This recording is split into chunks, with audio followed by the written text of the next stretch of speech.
Hello, this video is intended to give you a quick overview of how to use a Samsara electronic login device. I'll show you step-by-step instructions on how to successfully manage the app. So by the time you actually log into this electronic login device, you should have already logged in on duty in the office. So let's start at the beginning here. The first thing the unit's going to ask is for your fleet ID. The fleet ID is going to be UNFI. The username is going to be the driver's ID number. So a couple examples. That's an example of your user ID number. I know some people start with 36. Other people start with 37. Right, so we're going to use a test driver for this example.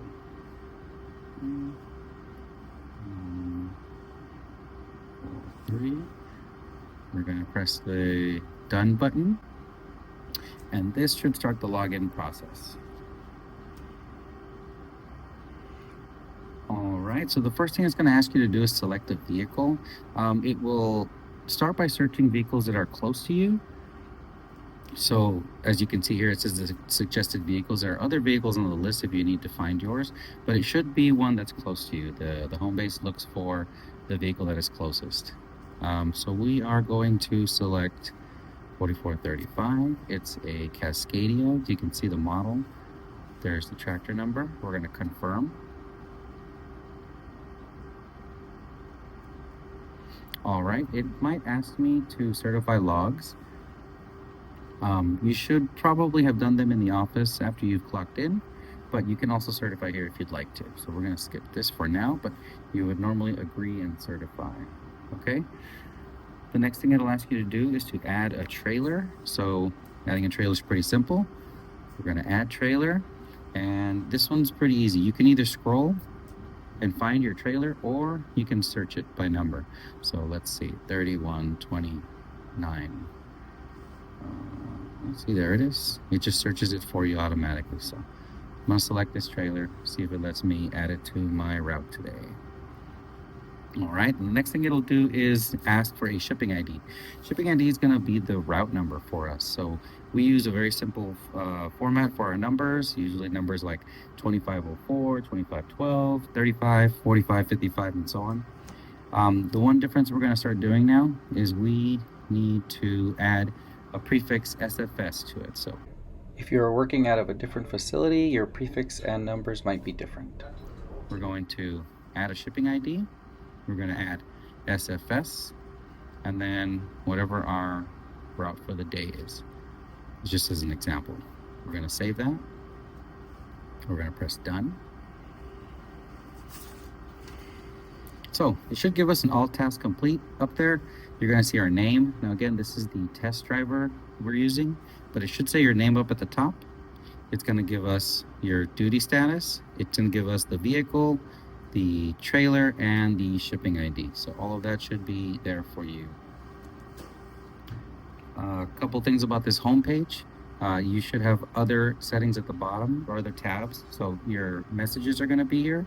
If there are any messages that came through, you're going to have an inbox that has things related to your logs. So something was edited, something was changed, any kind of violations should come up here. And then a tab that says you. This button here is going to have information like safety details, fuel efficiency, as well as engine time, time driven. But we're going to go back home and we're going to check out these tiles here. I'm just going to give you some of the more important ones. So hours of service. Here is your hours of service.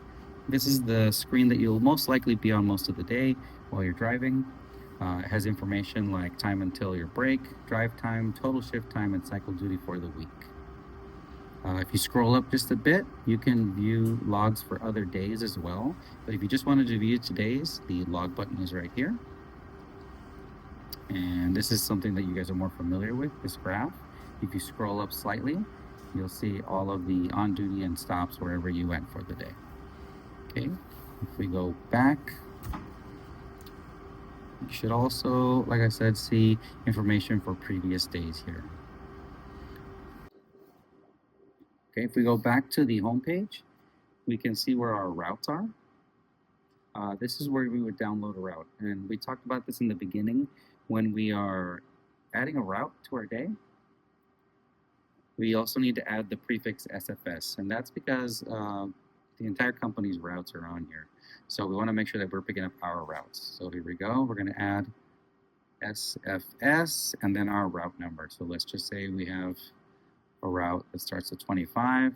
Let's say 2507 is ours, right? And we're going to select the route.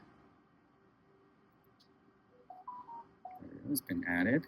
I'm going to close this. So if we wanted to view our route, we open up routes.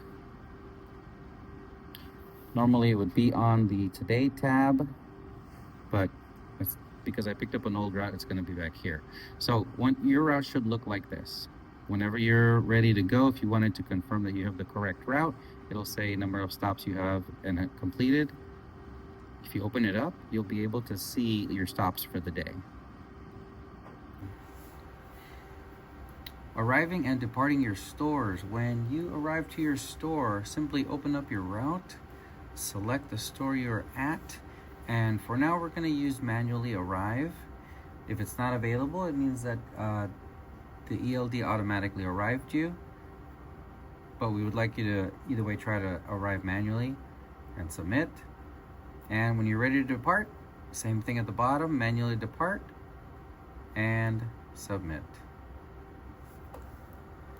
All right, we go back here and close it out. All right, lunches and breaks. Whenever you are ready to take a break, whether it's your home screen or your hours of service screen, they're going to have this on duty button. It's basically a status button. So if I wanted to take a break, I could press the on duty button and I would press this button here, add a remark. This will let you press a couple of the suggested things you can use here. So I'm going to press the break button and now the remark says break and I'm going to save it. So I know that my break started at 11:31. I'm going to take a break here. If I wanted to take a lunch though, for example, so I would press the status button again, or the button that shows my status. I would press off, and then I can press add remark again. There's another button here that has a little down arrow. If you wanted to close the keyboard, that'll slide it down, and you just press the lunch button here. And then press save. Remember to press save. Also remember to just press go off duty. There's no need to sign out here. So go off duty. And then it will start a new clock here because of the status change. So now we are at zeros at 31 minutes. We can clock back in for lunch. The same goes for your layover. If you wanted to take a layover or you're ready for your layover, you press the off, add a remark. You could type in layover and save it. And now we are on, save it here again. And now we're on off duty for our layover. Again, I wouldn't sign out all the way. I like to see these numbers. When you're done with your layover, these should fill back up. So we have our full time available. Also might help with people not clocking in too early. Okay, so let's put ourselves back on duty after lunch. We're gonna press that button that shows our status. We're gonna press on duty and save. It's that simple to come back on duty. All right, the last thing I want to show you guys is the logging out process. Basically, all you have to do is press home. So we need to get back to our home screen, remember? And we're gonna press the sign out button. That's this button up at the top. It's a sign out button. So when you press that button, it's gonna give you a couple prompts here. First one would be to certify your logs, but because we already did that, it's not asking us to do it again. And then it's going to ask you for your status. So remember, we want to stay on duty because we clock out at the computers in the office. So we're going to stay on duty. It says it's signing us out, and we are back to the home screen. This is the screen you want to see at the end of your day before you walk back into the office. And again, you want to stay on duty. If you have any issues with any of the stuff I just went over, please contact your supervisor in your office. Thank you very much.